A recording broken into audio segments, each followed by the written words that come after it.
Hey, what's up everybody? In this video I want to show you that a big part of the sound of distorted guitars comes from the overall frequency response.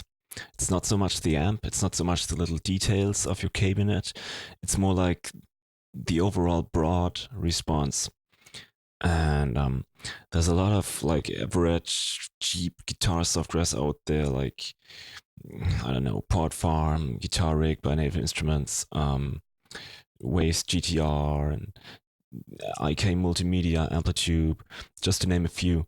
And a lot of times I find that you get, quite a cheap guitar sound from those.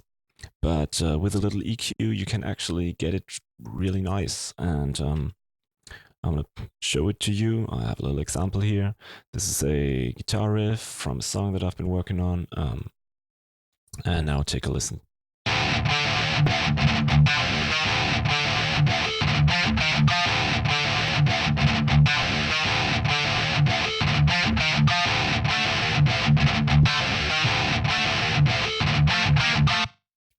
Right?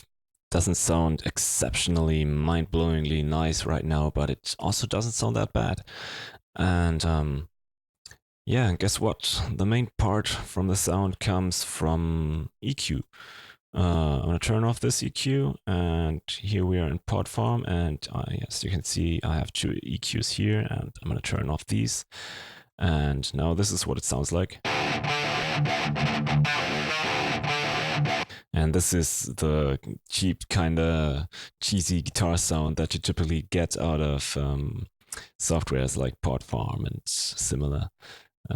And you know, I'm not saying that Pod Farm is bad or anything. I actually like it quite a bit. I don't have the metal expansion, but it doesn't really matter. It's okay like this. But what I use to get my sound really good is EQ.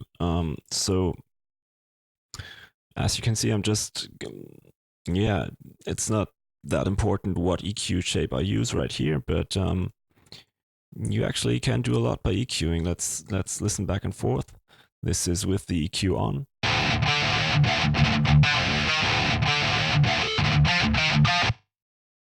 And this is with it off.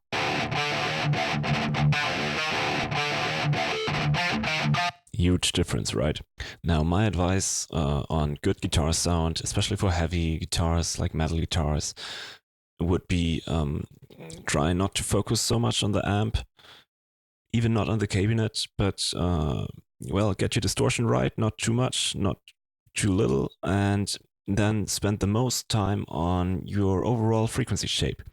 It's really what defines your guitar sound. It's what gets it nice. And maybe just go ahead and listen to a song where you really like the guitar sound and just analyze what it sounds like and try, getting your sound kind of similar with EQ. You won't get the exact same sound, of course, but you can get pretty close. And I know that there also are other factors that get your sound good. For example, use new strings, and your amp does add a lot or maybe remove a lot if you use a bad amp.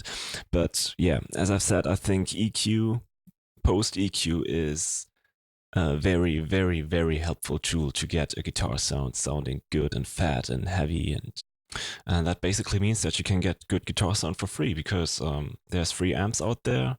For example, I like to use the amps from Le Pou. Just Google Le Pou or Le Poulain. Here, take a look. This one, for example, or this one, And there's also a lot of guitar cabinet impulses out there that you can get for free. And if you have some kind of convolution software, you can just go ahead, use a free amp, use a free impulse response. Yeah, and then go ahead and EQ that sound. And yeah, if you spend a little time, you eventually might end up with a sound that's quite okay. Like this one. I'm kind of happy with this.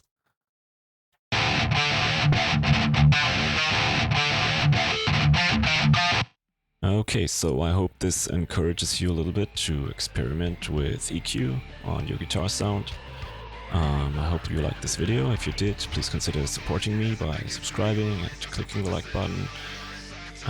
Yeah, take care and have a nice day. I guess I'll never fight for anything. Dismiss anyone who needs any fun and to bliss. Between me and every fucked up mess.